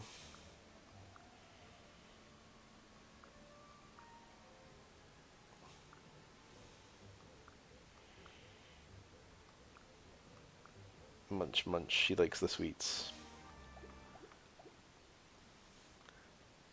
So when you start this game, I got Amber. I think that which things you start with are random. Daikon. I'm not actually sure of that though. Let's give her a Daikon. I will probably not feed Lilith for this whole run. You do occasionally get nice little rewards for feeding her, but I'm not going to be doing any of the invasions or anything, and that's the only time that she matters in gameplay.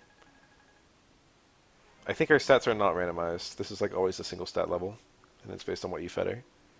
And then sometimes she'll get a ton of stats, based on what level threshold she hits, or something. I can't build any more buildings because you need to have points, which you get from clearing battles. Dragon's Gate is the DLC place. I've done the DLC. Scout allows you to spawn random battles, which allows you to grind infinitely. This level does not let you level infinitely on like Awakening. You can just level cap.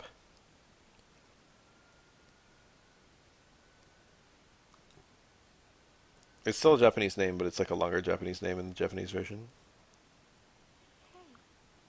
I don't remember what it is, and I don't want to look it up. Fortuna? What was it? Jinya. Jinya. Should I use Hana? I think I should use Hana. I thought about doing an all-civilian, not all-civilian, a no-royal playthrough. But it would be nice to be able to use the Dragon Veins. I would also be doing a no Dragon Vein playthrough, and Dragon Veins are kind of the most interesting part of this game, although they're not necessary on the lower difficulties. Hana's so cute. This is a Myrmidon with like a 60% strength growth. Her starting stats are pretty low, but her growths are pretty good. I think she's usually considered to be a character who you invest in. Tsubaki is the first, and I believe only male character in the entire series that can get on a peg.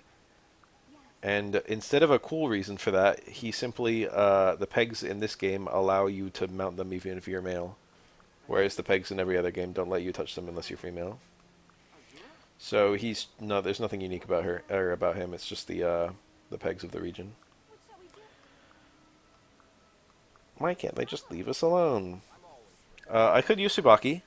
His kid is one of the characters from Fates. I mean, from Awakening. Sort of, kind of. It's complicated. Hana's so cute. I don't think I'm going to use Tsubaki because I think I'm going to use Hinoka. I think Tsubaki is actually considered to maybe be as good as her. Being a flying unit is generally good in this game, but it's not the end-all be-all. The unit balance in this game is crazy good. Every unit is functional, first of all, and then like all the class balance is really nice. Every promotion, the two classes both feel very legitimate, which is a huge problem in most of the other Fire Emblem games with multiple promotions. One will just be way better than the other. In this game, they do a lot of legwork to make sure that they both have their ups and downs. It's very well done. This game does a lot of things well. We do have some chests in this map, and our one lock touch unit is Kaze. Ninjas can open chests. Outlaws as well. I think they're the main two. I like how I changed nothing and I'm saving. The boss is Silas, who will join after this battle.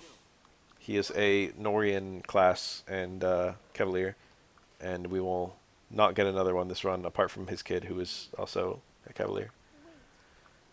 I think his reclass is Mercenary, so he's got the same reclass as us, which means that anyone who... I don't know how that works for Friendship Seals. I don't know if you Friendship Seal with him, if you also get... or like Spouse Seal or whatever it's called. I'm going to use Tsubaki to ferry Kaze around, I think. Ooh, just shy. Alright, let's do this. Sakura can catch up.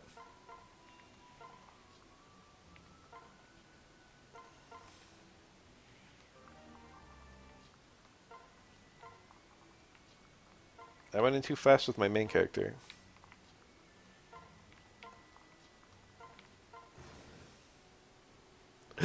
Okay, that's fine.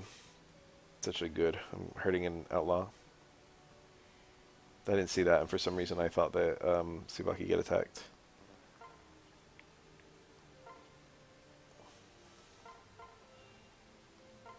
Allowing my healer to get hit here. Haha.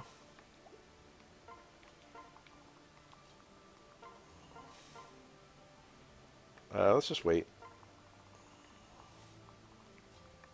Surely we can get Hana in on the action. My tummy is rumbling and also I'm very sleepy. Let's learn about Hana. She's a samurai.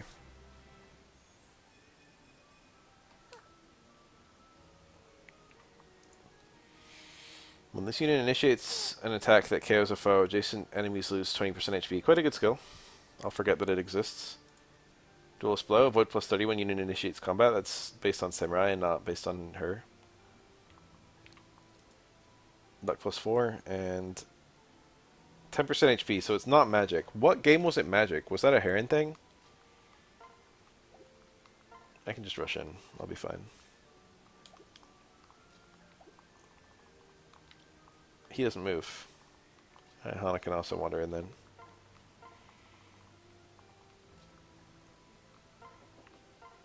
Ah, shit, I should have kept going. Sakura, no! She took 1? Why is she so bulky?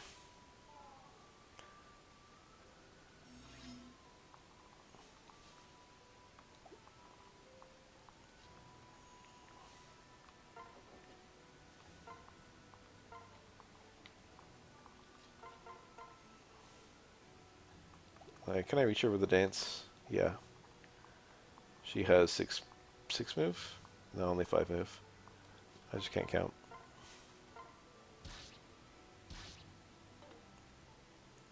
By God. We are going to get this sweet child some experience. Can I, in the same turn, I can also just move Sakura over. A little bit of optimization here.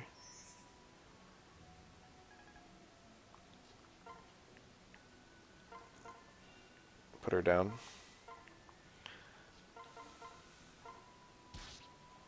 The characters make faces based on the combat forecast, which I think is pretty cool and very funny.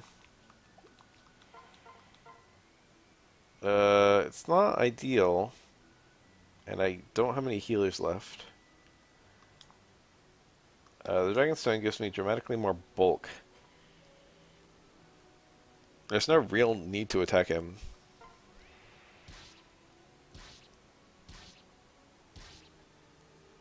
I say as I then immediately do it.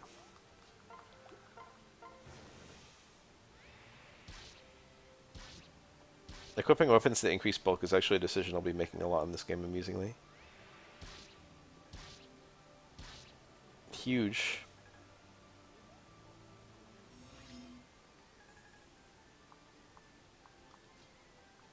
Let's move for a bit. I want Felicia to attack. She can 2 range and kill that guy. Which allows Sakura to heal from more advantageous advancing position.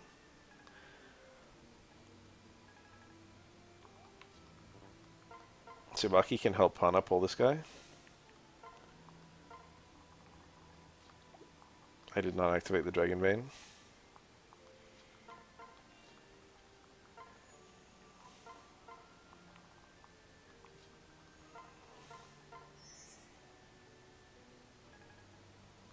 Your opening army is pretty small in this game, especially in the other route, which kind of forces the opening of the game to play kind of similarly. Hana, no, don't die! I bet these two have a fast support with each other.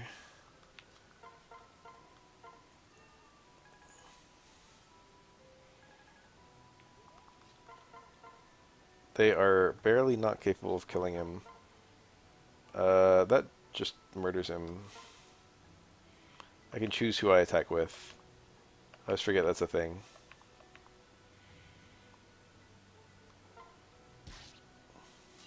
Huge.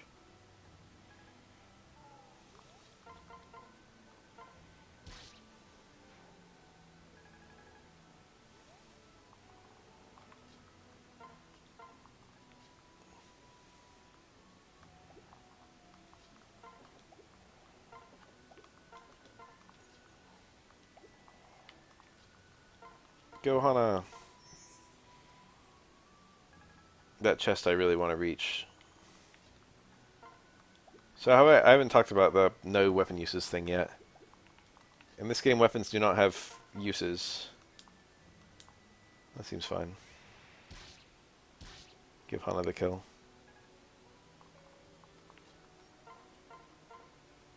Go, Hana, go!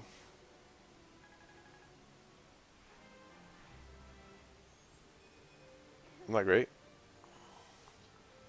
Might be a sign.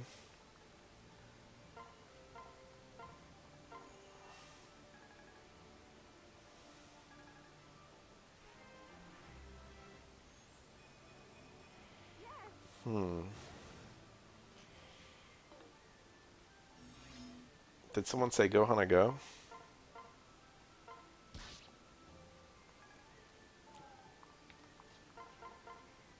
Uh...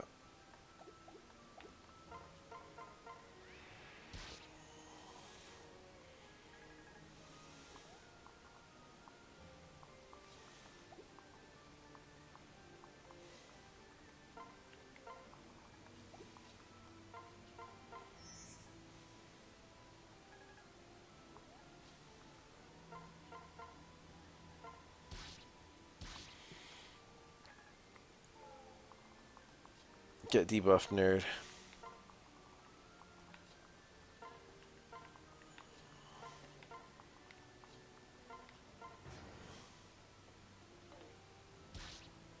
Thank God.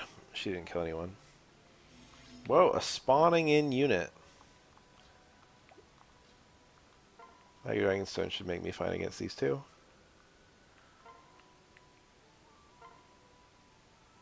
I'm better off as a separate unit.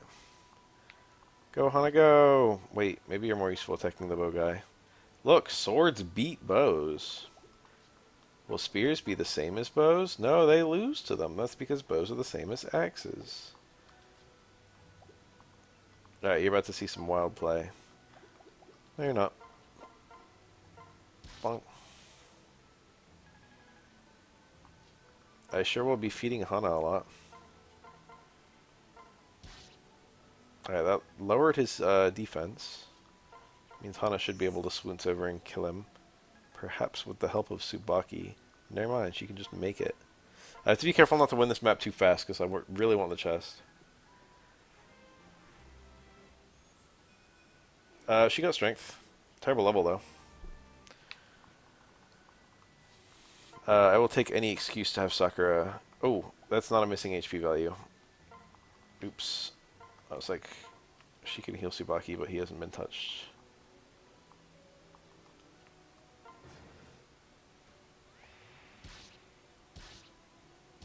Huge.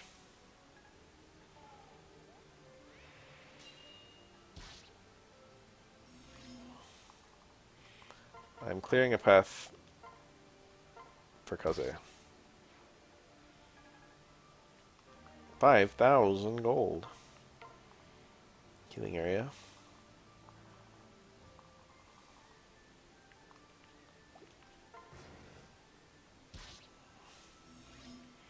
Alright, I got the chest.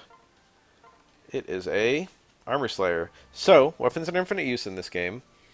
And because of that, they have to find a way to make every weapon be good or bad. A lot of weapons have, like, downsides to keep the lower tier weapons more relevant. So, for example, my Iron Shuriken, well, let's look at this one. There, it's already been on the bottom of the screen. Might 9, weak against other units, effective against armor. So it's bad unless my target is armored, which is not normally true for this weapon. The game is really, because your weapons don't break, the game is very careful about when it gives you weapons, since you can use them infinitely. This is, it might be the only Armor Slayer in the run. You might be able to buy another one for the store. Or like maybe someone down the line. There might be a finite item in the store. That's fine. Dragon Fang. That increases my damage. Too far away to hook into Corrin. I will take any excuse to get experience with my Festal.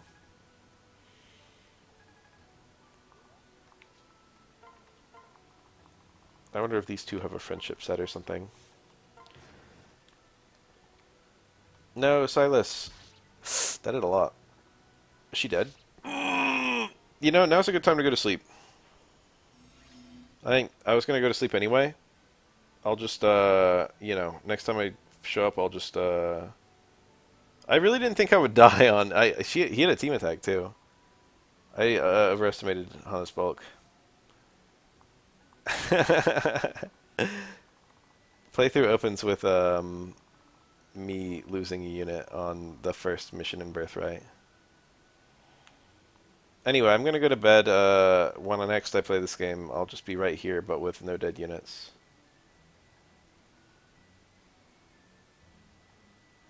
Thanks for watching, everyone. Next time I'll stream at not 3 a.m., so we'll have a faster chat.